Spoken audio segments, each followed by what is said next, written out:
Your Kinetec Prima Advance is delivered in reusable packaging. You are advised to keep it. Open the box and take out the package, including the mains cable and the documents.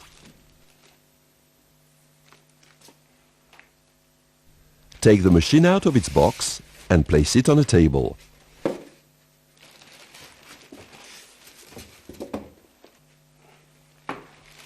Remove the plastic bag .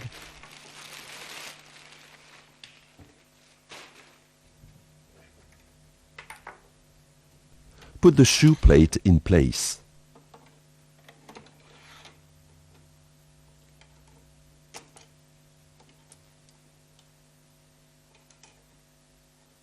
The Kinetec Prima Advance brace comprises an articulated foot plate, a leg support, a thigh support, a leg support here made of molded plastic, a remote control, a start-stop-reverse handset, and a mains cable.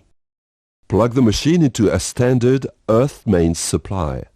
When the machine has been turned on, the yellow light of the control unit will light up and the machine is ready for use.